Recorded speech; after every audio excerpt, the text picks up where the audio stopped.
fin nashrah atau fin nushrah, bab yang membahas tentang an-nushrah, dan telah kita jelaskan nushrah itu adalah mengobati sihir dengan sihir, atau mengobati sihir dengan jampi-jampi atau dengan ritual atau dengan bacaan-bacaan tertentu. Hadis yang pertama yang telah kita jelaskan, ini kita ulangi sedikit, dari Jabir radhiyallahu taala anhu bahwasanya Rasulullah SAW pernah ditanya tentang an-nushrah, yaitu mengobati sihir dengan sihir atau menyembuhkan orang yang kena sihir dengan melakukan sihir pula. Maka beliau menjawab, huwa atau hiya min amali syaitan. An-nushrah, perbuatan melepaskan sihir dengan cara sihir itu sendiri, atau mengobati sihir dengan sihir juga, adalah perbuatan syaitan. Dan hadis ini diriwayatkan oleh Imam Ahmad dengan sanad yang baik, dan juga diriwayatkan oleh Abu Daud. Dan ada pertanyaan kepada Syekh Imam Ahmad rahimahullahu ta'ala tentang hal ini. Beliau mengatakan, faqala Ibnu Mas'udin yukrahu hadha kullahu.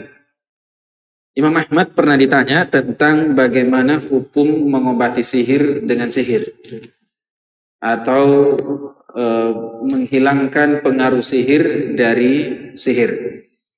Saya baru dapat kisah dari keluarga, ada keluarganya disihir ya, atau diguna-guna sampai menceraikan istri pertamanya, lalu kemudian menikah dengan wanita lain. Nah, wanita kedua inilah yang menyihirnya. Dan sihirnya itu ya membuat si laki-laki ini tidak mencintai lagi istri pertamanya dan bahkan harus menceraikannya. Kemudian keluarga dari laki-laki ini juga ternyata tahu tentang masalah itu, masalah sihir. Jadi dia mendatangi itu dukun, ya, mendatangi itu penyihir untuk mengembalikan sihirnya. Karena memang sudah dipahami di kalangan masyarakat, bahkan dari zaman dahulu, sihir itu bisa dikembalikan. Tapi ternyata orang yang didatangi adalah orang yang menyihirnya. Ya, cuma nama yang berbeda. Yang satunya pakai nama samaran, yang satunya nama asli. Tapi pas diperlihatkan fotonya, karena biasanya orang di sihir itu ada foto atau ada sesuatu, dia mengatakan ini berbahaya. Kenapa? Karena saya yang menyihirnya. Dan kalau saya menyihir kembali yang menyuruh menyihirnya, ini bisa kembali ke saya. Ya, ini ya akhirnya ya sudahlah, biarkan saja berlalu. Akhirnya sampai sekarang ya berpisah dengan istri pertamanya dan menikah dengan wanita lain. Ya saya kira untuk masalah seperti ini tidak usah sampai menceraikan istri dan tidak usah pakai sihir-sihir segala. Nanti kita kursus saja kalau mau ya menambah istri lagi. Tapi tidak perlu pakai sihir. Baik, kemudian Imam Ahmad rahimahullahu ta'ala pernah ditanya tentang hal ini, mengobati sihir dengan sihir pula. Beliau mengatakan ketika ditanya, faqala, beliau menjawab dengan pernyataan sahabat. Ya, beliau tidak bisa menjawab dengan hadis karena kata Syekh Shalih Al-Utsaimin, sepertinya beliau tidak mendapati hadis yang berkaitan dengan masalah ini, dan menganggap hadis Jabir yang telah kita sebutkan di awal dianggap tidak kuat, sehingga beliau hanya menjadikan pernyataan sahabat sebagai jawaban. Jadi Imam Ahmad ketika ditanya apa hukumnya nushrah, mengobati sihir dengan sihir, beliau mengatakan Ibnu Mas'ud berpendapat bahwa perbuatan tersebut makruh. Ya, perbuatan tersebut makruh. Namun para jamaah sekalian dimuliakan oleh Allah dan para pemirsa dimanapun berada, kalimat makruh itu beda maknanya yang dipahami oleh ulama-ulama mutaqaddimin, ulama-ulama dahulu, dengan ulama mutaakhirin, dengan ulama yang belakangan. Makanya yang belajar fikih atau yang belajar tentang syariat harus paham betul itu istilah. Ini istilah maknanya apa? Karena terkadang istilah sama, maknanya beda. Karena sudah beda generasi. Ya, beda zaman. Nah, sama seperti kalimat makruh. Makruh di zaman Rasulullah, di zaman sahabat tabi'in, itu maknanya haram. Ya, sementara makruh menurut istilah fuqaha di zaman terakhir-terakhir ini adalah melakukan sesuatu yang tidak pantas dilakukan, tapi tidak sampai tingkatan haram. Kalau yang lalu, ulama-ulama terdahulu, ya seperti Imam Hanifah, kalau dia mengatakan yukrah, bahkan Imam Ahmad juga ketika mengatakan yukrah, makruh, maksudnya adalah haram. Dan ini diambil juga dari firman Allah Subhanahu wa taala dalam surah surah Al-Isra, ketika Allah menyebutkan hal-hal yang dilarang. La taqtulu auladakum khasyata imlaq. Jangan bunuh anak karena takut miskin. Termasuk jangan membatasi anak karena khawatir kemiskinan. Jadi tidak boleh membatasi jumlah anak, apalagi membatasi jumlah istri. Tak balik. Tidak boleh membatasi jumlah istri, apalagi membatasi jumlah anak. Kalau kekhawatiran masalah rezeki, ini tidak boleh. Ya, Allah melarang itu secara terang-terangan. Apalagi membunuh karena khawatir masalah rezeki. Kalau membatasi karena keadaan tertentu fisik dari istri yang tidak bisa merawat, ya, atau tidak bisa keseringan melahirkan, ya, dan seterusnya, maka ini tergantung pada kebutuhan. Tapi membatasi anak tertentu dalam hukum Islam dilarang. Kemudian wala taqtulu auladakum wala taqrabuz zina, jangan dekati zina. La taqtulu nafsal lati harramallah, jangan membunuh jiwa yang dilarang. Wala taqfu ma laysa laka bihi ilm, jangan mengatakan sesuatu yang tanpa didasari ilmu. Wala tamshi fil ardi marha, jangan berjalan dengan sombong. Banyak larangan-larangan, semuanya sifatnya haram. Di penghujung ayatnya Allah mengatakan kullu dzalika kana sayyi'uhu 'inda rabbika makruha. Semua ini disebutkan di atas itu hukumnya makruh. Bahasa Qur'annya hukumnya makruh. Jadi zina makruh, membunuh anak makruh, berkata tanpa ilmu makruh. Tapi makna makruh di sini bukan makruh yang dipahami oleh manusia sekarang ini. Makna makruh di sini adalah haram. Nah, ini istilah-istilah yang harus kita pahami sesuai dengan pemanfaatannya. Sama seperti yang sering kita sebutkan Ibnu Sabil, ya, atau fisabilillah. Ya, contoh yang paling sederhana, fisabilillah. Kata fisabilillah yang dipahami umat terdahulu, ulama-ulama terdahulu, beda dengan yang dipahami sekarang ini. Kalau dahulu fisabilillah itu jelas maknanya adalah berjuang di jalan Allah, jihad. Ya, makanya sedekah di antara atau zakat, 8 golongan yang berhak mendapatkan sedekah atau zakat adalah fisabilillah. Ulama sepakat yang dimaksud adalah para pejuang, ya, para mujahidin. Khilaf tentang pembiayaannya, pembelian senjatanya, pembelian ininya, itu khilaf. Kemudian di zaman sekarang orang mengartikan sabilillah itu pokoknya semuanya, mau pembangunan masjid sabilillah, pembangunan sekolah sabilillah. Padahal ini tidak benar. Ya, tidak boleh sedekah atau bukan sedekah, zakat. Tidak boleh zakat harta itu disalurkan untuk pembangunan masjid.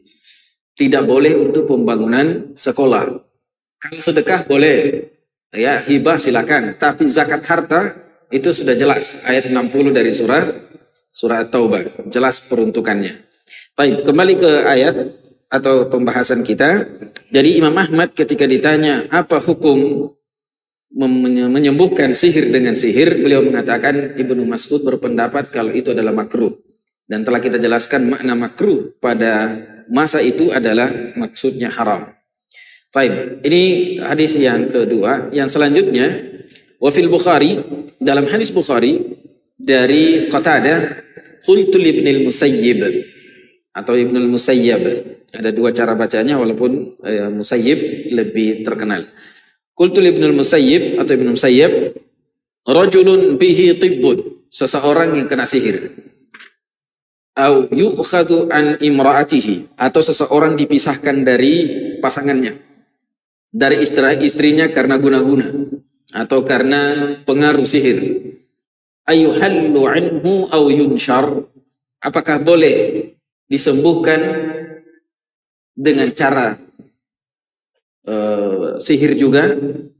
Ayuhallu anhu au yunshar, apakah boleh ya melakukan atau menyembuhkan hal tersebut dengan cara sihir pula? Artinya orang ini kita tahu dia disihir dan dengannya dia menceraikan istrinya, atau karena dengannya dia berpisah dari keluarganya, tidak lagi mau melihat istrinya, orang tuanya dan seterusnya.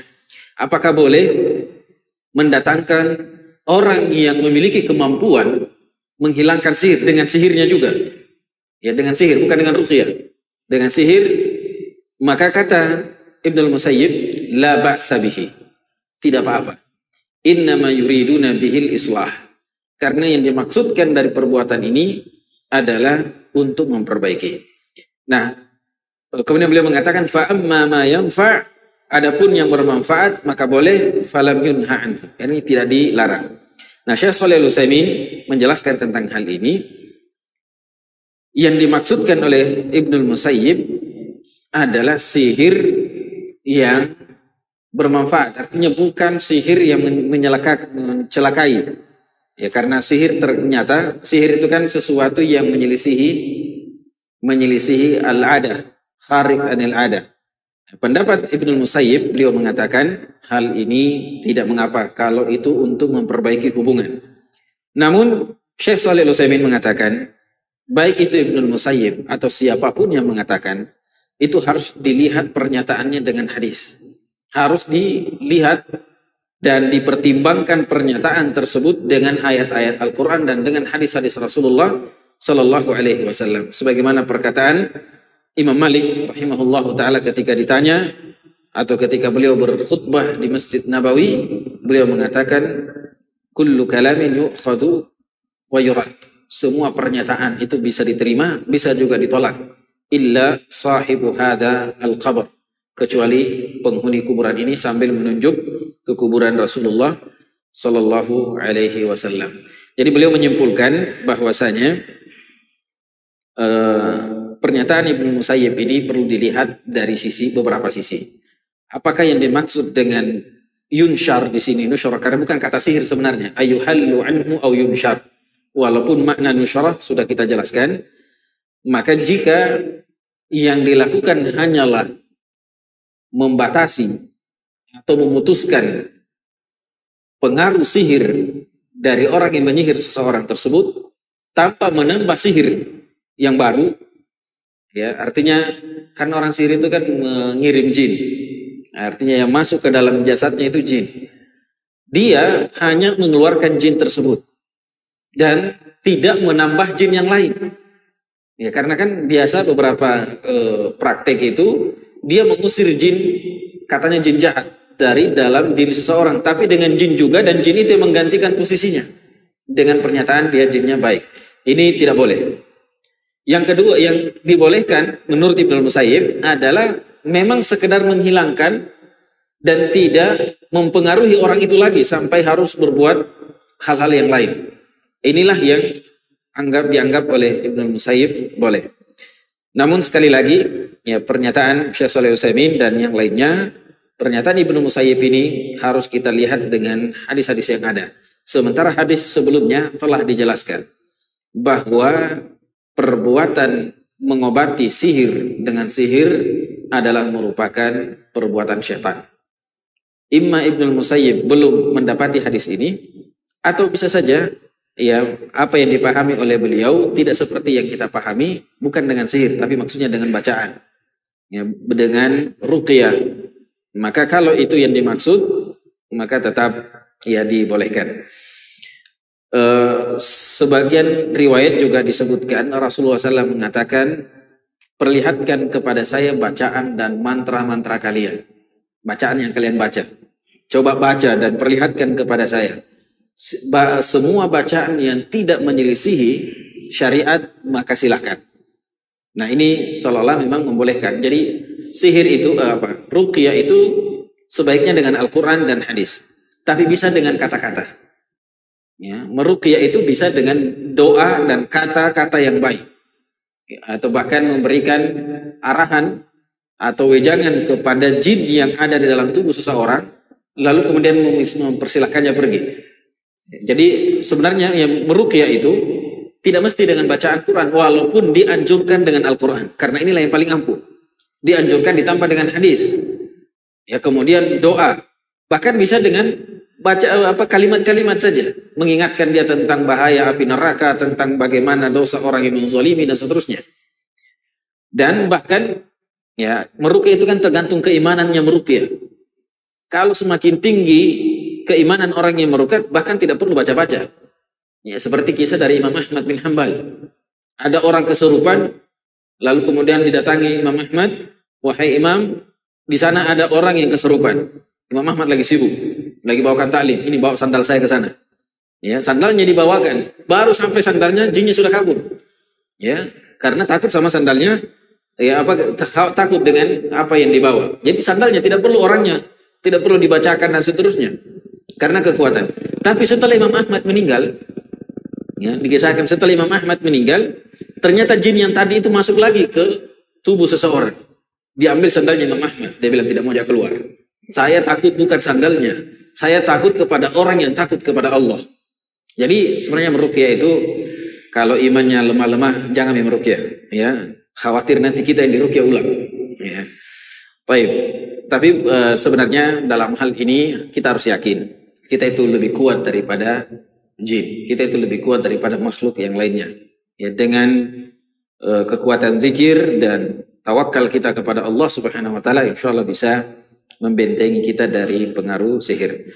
Baik, kemudian kita ambil riwayat beberapa riwayat.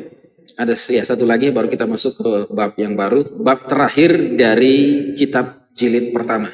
Mudah-mudahan pekan depan kita sudah masuk pada kitab jilid kedua. Nah, berarti ini Masya Allah perjalanan taklim ini sudah lumayan ya, 1 tahun lebih. Kemudian waruya anil Hasan annahu qala, diriwayatkan dari Al Hasan Al-Basri. Ya, Hasan Al-Basri ini seorang tabi'in yang pernah menyusu ke salah satu dari istri Rasulullah SAW. Maka beliau dengan istri Rasulullah SAW itu bagaikan dua ibu. Ada Ummul Mukminin karena istri Rasulullah itu adalah ibu untuk seluruh umat Islam, dan untuk Hasan Al-Basri dia adalah ibu susuannya.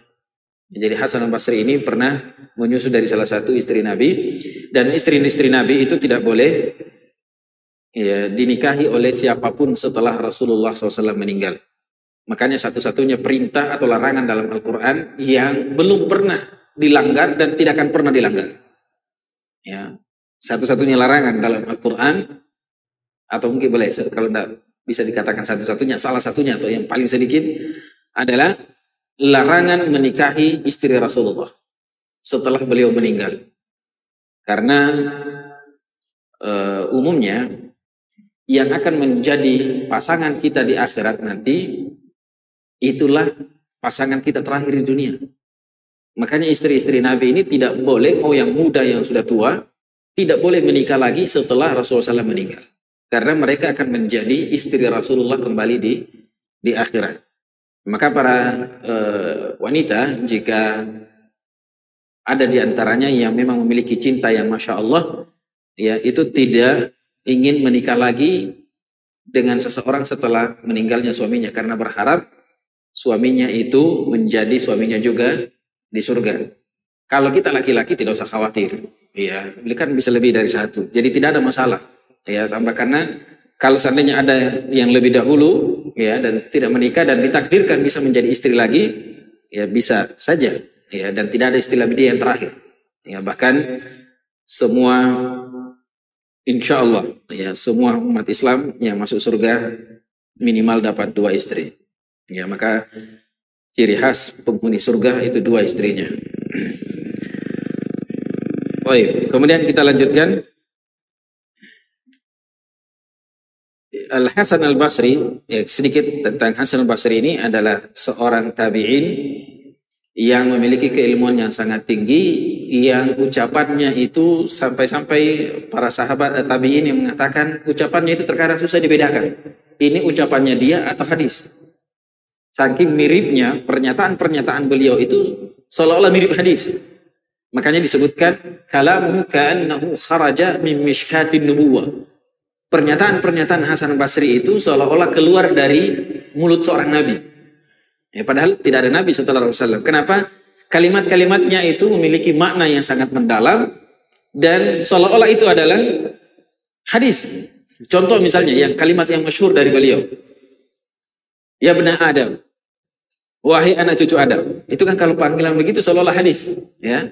Ya bena Adam, innama antal ayyam. Idza dhahaba yaumuk, dhahaba ba'du. Wahai anak cucu Adam, kalian itu bagaikan sekumpulan hari. Sehari berlalu maka seolah-olah sebahagian tubuh ini ya juga hilang. Ini kalau orang tidak tahu ilmu hadis, dia kira ini hadis ini. Maksudnya dia kira ini adalah pernyataan Rasulullah. Ya sama ketika mengatakan ma min ayyamin tala'at fihi syams illa nada munadin wa yaqulu ana khalqun jadid. Tidaklah setiap hari matahari terbit di hari itu kecuali ada malaikat atau ada yang berseru dan mengatakan ana khalqun jadid. Saya adalah ciptaan Allah yang baru. Wa ana syahidun ala a'malikum, dan saya akan bersaksi atas amalan-amalan kalian. Ini kan pernyataan-pernyataan seperti ini itu mirip ya pernyataan Nabi. Sehingga para ulama kita mengatakan pernyataan Hasan Basri itu seolah-olah keluar dari saran kenabian. Baik, apa yang dikatakan oleh Hasan al-Basri, beliau mengatakan, ya ini juga pernyataannya mirip itu. La yahullu sihra illa sahir. Tidak ada yang bisa menyembuhkan sihir kecuali penyihir. Ya, jadi pernyataannya Hasan al-Basri itu seolah-olah sabda. Seolah-olah kalau orang yang tidak belajar ilmu hadis dia akan mengatakan ini hadis. Ini pernyataan Rasulullah. Jadi beliau mengatakan la yahullu sihra illa sahir. Tidak mungkin bisa disembuhkan sihir itu kecuali penyihir. Ini pernyataan beliau. Kenapa hal ini semua disebutkan para jamaah sekalian dimuliakan oleh Allah? Sihir ini memang bahaya. Maka hukumannya hukuman mati. Karena beda dengan yang kesurupan. Kesurupan itu tinggal diruqyah, suruh jinnya keluar, selesai. Sihir itu tidak mungkin sembuh dari sihirnya illa bitaufiqi minallah, tapi secara sebab kecuali ditemukan buhulnya. Nah, kalau buhulnya disembunyikan di tempat yang tidak bisa dijangkau oleh manusia, jin mampu menyembunyikan buhul, misalnya 1 lembar 2 lembar rambut yang diambil dari orang yang kena sihir lalu dia buang ke lautan. Bagaimana caranya dapat itu? Maka tidak mungkin disembuhkan kecuali yang diruqyah terus, dan bahkan akan mati dalam keadaan seperti itu. Ya, makanya beberapa masyayikh yang terjun dalam dunia ruqyah dan dunia sihir, artinya menggeluti ilmu ini, itu sampai menceritakan pernah meruqyah orang yang disihir dan sudah berulang-ulang dan tidak bisa sembuh kecuali memang harus ditemukan buhulnya dan dibakar. Sampai dipaksa jinnya mengaku, ternyata dia menyimpan buhulnya kurang lebih 1000 km dari tempat diruqyah di padang pasir di bawah batu. Jadi dia berjam-jam, berhari-hari pergi ke tempat itu untuk mendapatkan buhulnya. Hanya beberapa helai rambut. Ya. Karena memang ini yang dilakukan oleh para penyihir. Makanya kalau kedapatan ada tukang sihir, hukumannya hukuman mati. Ya, sepakat ulama mengatakan bahwasanya hukuman pelaku sihir adalah dipenggal. Ya, karena memang ya membuat seseorang itu menderita. Baik, beliau mengatakan la yahillu sihra illa sahir. Tentu pernyataan ini dari Hasan al-Basri, riwayatnya ke beliau itu ada yang memperselisihkan betul tidaknya riwayat ini. Yang kedua, makna dari pernyataan ini adalah umumnya sihir itu tidak bisa disembuhkan kecuali dengan sihir. Umumnya. Dan memang kenyataannya seperti itu. Orang kalau sudah kena sihir, maka yang bisa menyembuhkan total sihir itu adalah penyihir juga. Adapun ruqyah dan yang lainnya hanya meringankan. Ya, hanya meringankan asarnya. Dan umumnya orang yang kalau sudah kena sihir, dia akan mati dalam masih ada pengaruh sihirnya. Ya, umumnya. Sampai Rasulullah SAW itu kan pernah disihir juga. Ya, dan masih ada pengaruhnya itu sampai hampir saat beliau meninggal dunia, termasuk karena racunnya dan seterusnya. Ya, walaupun pengaruh sihirnya tidak sampai mempengaruhi syariat. Ya, karena ada Jibril yang selalu meruqyahnya dan mengingatkannya, sehingga tidak ada syariat ini yang berubah. Tapi ada beberapa kali beliau menyampaikan seolah-olah melakukan sesuatu yang beliau tidak lakukan. Ini pengaruh daripada sihir, dan beliau pernah disihir oleh seorang wanita Yahudi. Sebagaimana beliau juga pernah diracun. Ya, bahkan meninggalnya beliau karena pengaruh racun. Baik, nah ini pernyataan Hasan al-Basri adalah kebanyakan. Karena tidak dipungkiri juga ada orang yang sembuh dari sihir tanpa tanpa dibawa ke tukang sihir juga, tapi cukup dengan baca Quran dan seterusnya. Walaupun ini sangat sedikit. Ya, tapi ada. Jadi pernyataan Hasan Basri ini adalah kebanyakan. Dan itu yang dipahami dan dirasakan oleh masyarakat sekitar, bahwasanya la yahillu as-sihra illa sahir wa annahu la yaqa'u illa minas saharah. Ya, karena memang hal ini tidak terjadi kecuali daripada tukang sihir. Taib. Ibnu Al-Qayyim mengatakan an-nushratu hallu sihri 'anil mashhuri wa hiya naw'an ahaduhuma hallu bi sihrin mithlihi wa huwa alladhi min 'amali syaitan. Kesimpulan akhir dari hal ini adalah yang disampaikan atau disebutkan oleh Ibnu Al-Qayyim. Ini kan hadis-hadisnya ada yang riwayat-riwayatnya ada yang mengatakan ini adalah amal syaitan, terus ada yang mengatakan la ba'sa bihi, terus ada yang mengatakan makruh. Ya, Ibnu Hasan Al-Basri mengatakan tidak bisa disembuhkan ini sihir kecuali sihir. Maka Ibnu Qayyim menyimpulkan. Beliau mengatakan an-nusyrah, umumnya nusyrah itu adalah menyembuhkan sihir dari orang yang disihir. Jadi beliau memahami bukan menyembuhkan sihir dengan sihir, tapi menyembuhkan orang yang sihir dari sihirnya. Entah itu dengan sihir atau dengan selain sihir. Wahiyya naw'an, maka itu terbagi menjadi dua.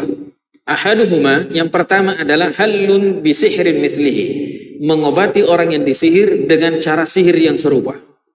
Dan inilah yang dimaksudkan dalam hadis min amali syaitan. Perbuatan itu adalah perbuatan syaitan. Wa alaihi yuhmalu qaulul Hasan. Dan pernyataan ini jugalah yang dimaksudkan dalam pernyataan Hasan Al-Basri. Fayataqarrabu an-nashiru wal muntashiru ila syaitan bima yuhibbu fayubtilu amalahu anil mashhur.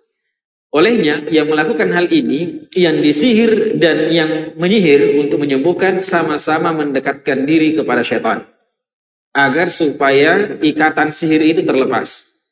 Maka disebutkan adalah min amali syaitan. Wathani, adapun yang kedua, an-nushratu birruqyati wat-ta'awudzat wal adwiyati wad-da'awatil mubaha fa hadza jaizun. Adapun yang kedua adalah an-nushrah, mengobati orang yang disihir dengan cara diruqyah, bacakan ayat Al-Quran atau hadis. Wat-ta'awudzat, membacakan doa-doa perlindungan diri, baik dari hadis, dari Quran atau bahasa sendiri, doa sendiri. Wal adawiyah, atau bahkan dengan obat-obatan, ya misalnya dengan merica, dengan daun kelor, ya dengan apa lagi, daun bidara. Ya ini kan secara teori ilmu ruqyah, ini bahan-bahan yang ditakuti oleh jin. Makanya wanita yang punya susuk itu tidak mau makan sayur kelor, karena katanya ya hilang pengaruhnya, ya hilang kecantikannya gara-gara makan ya sayur kelor, ya karena dianggap berbahaya. Termasuk daun bidara. Ya, daun bidara ini pohon yang ditakuti oleh syaitan. Maka boleh menggunakan hal ini, atau dengan merica, dengan kurma ajwa. Ya, kurma ajwa sebagaimana dalam hadis Rasulullah SAW, sekali lagi saya bukan penjual kurma. Ya, siapa tahu ada yang mengira saya penjual kurma, saya angkat ini hadisnya.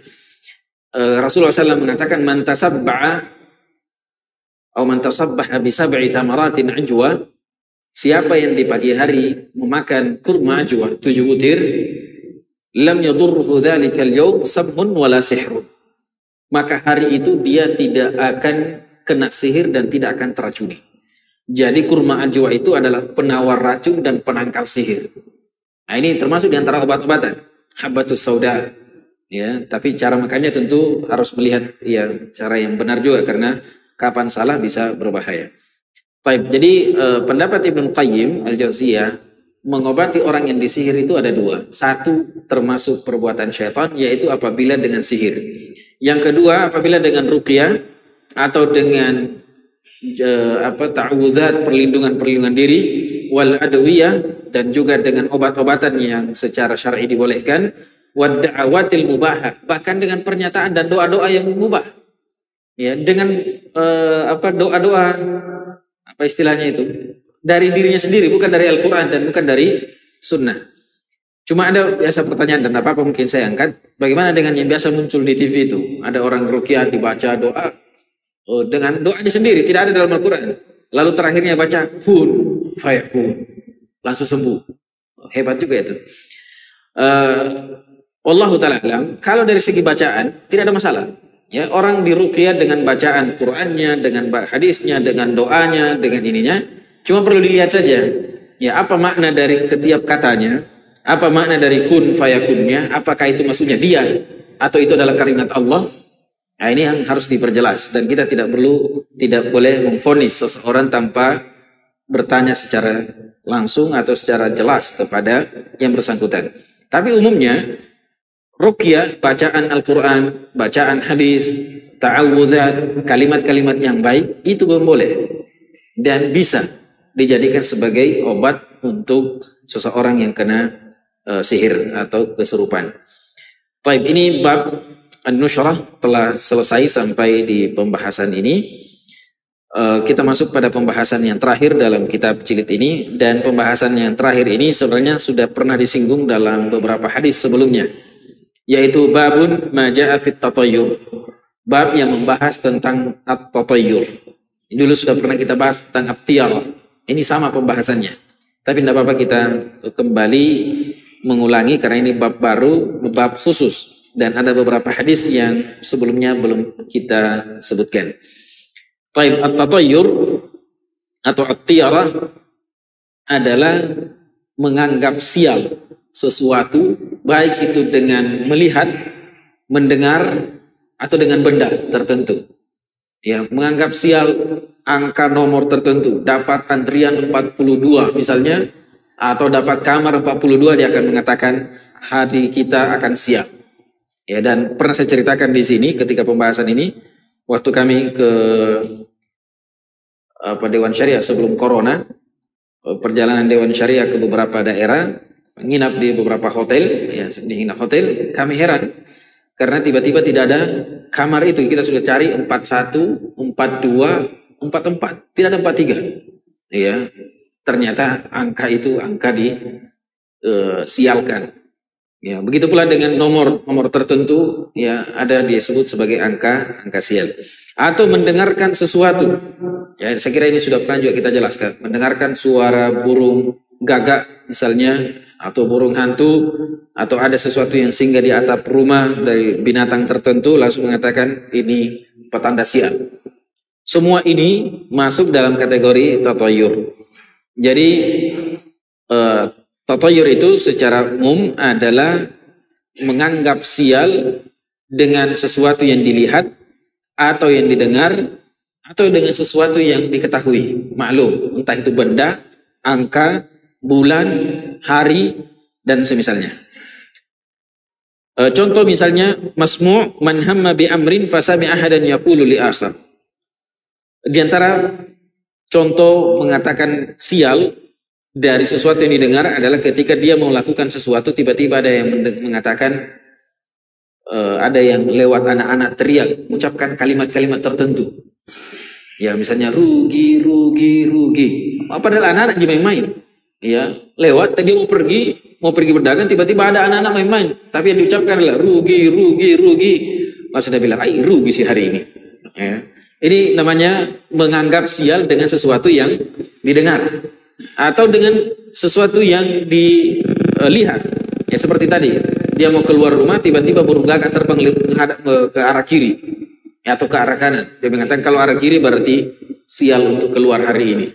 Ya, kalau arah kanan berarti bagus untuk keluar hari ini. Ini semuanya masuk dalam makna at-tiyarah. Atau sesuatu yang maklum seperti menganggap beberapa hari atau beberapa bulan atau beberapa tahun dianggap bulan sial. Contoh yang disebutkan di sini nanti adalah bulan Safar. Ya, kalau kita di Indonesia mungkin bukan bulan Safar, tapi bulan Muharram. Bulan yang dianggap sial untuk menikah. Ya, padahal kalau orang sudah kebelet, mau bulan Safar, mau bulan Muharram, ya nikah saja. Baik, kita ambil beberapa hadis. Wa qaulullahi ta'ala, ayat yang pertama kali diangkat dalam pembahasan ini, ala innama ta'iruhum indallah walakin aktsarahum la ya'lamun. Tentu ini ayat yang menjelaskan tentang kisah kaum Nabi Musa kepada Nabi Musa alaihissalam, yang mereka mengatakan intusibuhum sayyi'atun yattayyaru bi Musa wa man ma'ah. Kalau mereka terkena musibah, atau hal-hal yang buruk langsung mengatakan ini gara-gara Musa. Ya tayyar bi Musa. Gara-gara Musa mengucapkan kalimat tertentu akhirnya kita sial. Ini selalu seperti itu. Maka Allah menjawab, ala innama ta'iruhum indallah. Ketahuilah kesialan yang mereka dapatkan itu bukan karena Nabi Musa. Semuanya dari Allah Subhanahu wa taala. Walakinna aktsarahum la ya'lamun. Dan dalam firman Allah Subhanahu wa taala, qalu ta'irukum ma'akum. Ya, ta'irukum ma'akum. Kesialan kalian itu disebabkan ulah kalian sendiri. Ini karena kisah dalam surah Yasin ini ada 3 orang, awalnya 2 nabi dan rasul diutus, didustakan. Dikirim lagi 1 nabi dan rasul. Jadi ada satu kaum itu dahulu sampai 3 rasul diutus atau 3 nabi diutus di tempat yang sama. Karena 2 yang diutus didustakan, ditambah 3 masih didustakan juga. Sampai dia mengatakan, tambah sial ini, datang dai, tambah sial kita. Maka Allah mengatakan, tahirukum ma'akum. Kesialan itu karena kalian, bukan karena datangnya ustadz. Sampai ada yang mengatakan, semenjak ustadz ini datang kita sial. Wah, ini bahaya. Baik. Kemudian hadis yang lainnya, kita ambil hadis an Abi Hurairah radhiyallahu taala anhu, anna Rasulullah sallallahu alaihi wasallam qala la adwa wala tiyarah wala hamata wala safar. Hadis ini diriwayatkan oleh Imam Bukhari dan Muslim. Wazada Muslim, Imam Muslim menambahkan wala nau'a wala zula. Baik. Makna dari hadis ini dari Abu Hurairah radhiyallahu taala anhu, Rasulullah SAW bersabda, la adwa, tidak ada itu penyakit yang menular. Ya, ini harusnya panjang pembahasannya ini, masalah corona ini. Baik, la adwa, tidak ada itu istilah penyakit menular. Wala tiyarah, dan tidak ada itu istilah orang sial gara-gara mendengar sesuatu, gara-gara melihat sesuatu dan yang lainnya. Wala hama, hama juga ini nama burung sebenarnya. Ya mirip dengan tiarah, jadi dia masuk dalam pembahasan tiarah, cuma ini khusus ada burung tertentu, burung hantu.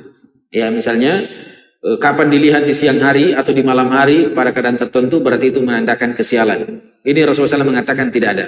Wala safar, dan juga tidak ada kesialan menikah di bulan Safar. Ini saya terjemahkan secara maknawi saja.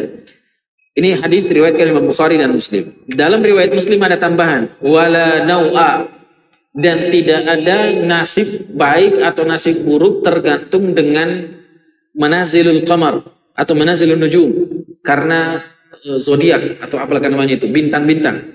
Jadi tidak ada kesialan seseorang atau keberuntungan seseorang disebabkan karena posisi bintang. Itu tidak ada. Wala ghul, ya ghul jamu ghula, ini adalah al-hawla, ya, juga pernyataan-pernyataan yang apa istilahnya itu membuat orang sial, ya. Jadi tidak ada hal itu. Baik, sepertinya kita tidak bisa selesaikan bab ini pada malam ini. Kalau begitu, pekan depan kita masih di jilid 1 ini. Saya kira tadi bisa selesaikan. Tapi saya mau tutup dengan yang pertama tadi, karena sudah terlanjur, yaitu la adwa. Tidak ada itu istilah penyakit menular. Rasulullah telah jelas menyatakan dalam hadis, dan hadis ini riwayat Bukhari dan Muslim. Dan di sini adwanya, kalau dalam ilmu bahasa Arab, la nafiya lil jins, la nafiya lil jins, dan itu jauh lebih umum dibandingkan menyebutkan angka.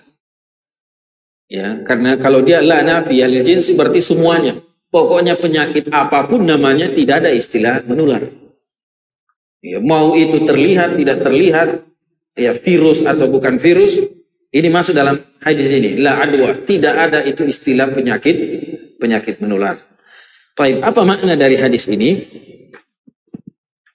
Pertama di sini disebutkan adwa mencakup penyakit hissi dan penyakit maknawi. Hissi itu seperti penyakit penyakit panu, penyakit ginjal, pokoknya semua penyakit-penyakit yang bisa diketahui. Dan hissi itu hissi, yang maknawi adalah sifat dan akhlak. Ya. Jadi beliau mengatakan tidak ada penyakit yang menular. Tetapi dalam hadis yang lain, beliau mengatakan firru minal majzumi firaraka minal asad. larilah dari penyakit jazam. Jazam itu semacam apa ya? Kusta, ya, penyakit kulit yang sangat menular dan umumnya Allah taala alam. Ya, kami ada beberapa teman dulu pernah kena dan yang kami ketahui tidak ada yang lama tinggal. Ya, artinya meninggal cepat meninggal. Walaupun ajal tentunya di tangan Allah Azza wa Jalla, tapi teman-teman kami, ya anak santri kami yang dulu kami bina di Jakarta, kena penyakit itu dibawa ke rumah sakit tidak lama kemudian meninggal. Ada lagi satu ternyata menyebar itu penyakit. Ini sudah lama. Tapi ini penyakit yang kata Rasulullah SAW, larilah dari penyakit tersebut sebagaimana engkau lari kalau lihat singa. Ya jangankan singa, anjing saja, anjing gila kita harus lari. Ini singa liar. Jadi beliau mengatakan larilah dari penyakit itu karena penyakit itu menular. Ya, menular sampai bisa mengenai semua orang. Larilah darinya sebagaimana Anda lari dari kejaran singa. Lalu apa maksud dari hadis Rasulullah SAW? La adwa, tidak ada penyakit menular. Bahkan ketika Rasulullah SAW mengatakan hadis ini dalam riwayat yang lain, la adwa, di hadapan sahabat, beliau mengatakan tidak ada itu penyakit menular.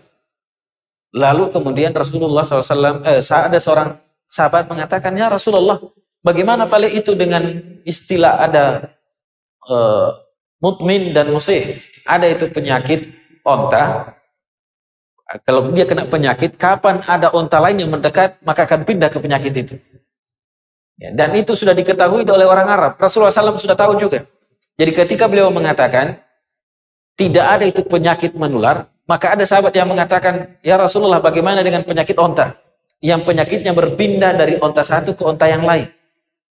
Maka beliau mengatakan, yang pertama kali kena itu dari mana? Apakah yang pertama kali kena itu juga karena dari yang lain? Ya, coba dipikirkan, itu yang pertama kali kena dari mana? Ya, kalau yang kedua memang dari yang pertama. Yang ketiga dari yang kedua. Tapi yang pertama itu dari mana? Artinya datang begitu saja. Maka ini makna hadis la adwa.